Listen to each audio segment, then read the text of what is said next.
महाविकास आघाडी सत्तेत असताना अराजकता माजली होती. साधू संतांवर हल्ले होत होते. आमदार बबनराव लोणीकर. शरद पवार यांच्या नेतृत्वातील उबाटा गटाचे नेते तत्कालीन मुख्यमंत्री उद्धव ठाकरे यांच्या मंत्रिमंडळातील महाविकास आघाडी सत्तेत असताना राज्यभरात अराजकता माजली होती.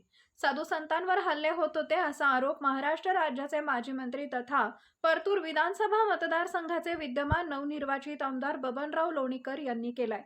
ते भारतीय जनता पक्षातर्फे आयोजित परतूर मंठा नेर सेवली विधानसभा मतदारसंघातील Bharatiya Janata party, Shivsena, Rashtrawadi Congress party, Republican party of India, Athawale गट, रयत क्रांती संघटना व मित्रपक्ष महायुतीच्या मेळाव्यात बोलत होते.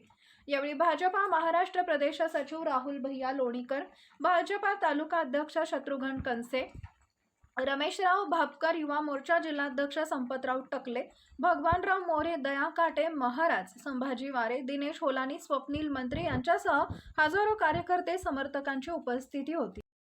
मतदारसंघातील जनतेचे सर्वप्रथम मी आभार मानतो. आमच्या लाडक्या बहिणीचे आभार मानतो.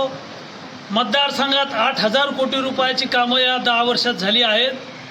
विकासाच्या मुद्द्यावर आम्ही निवडणुका लढवल्या आणि विकासाच्या मुद्द्यावरतीच या मतदारसंघातल्या आमच्या सगळ्या लाडक्या बहिणी, आमचे सर्व पदाधिकारी, कार्यकर्ते आणि जनता जनार्दन यांनी आशीर्वाद दिला आणि भरघोस अशा मतांनी मला विजयी केलेला आहे.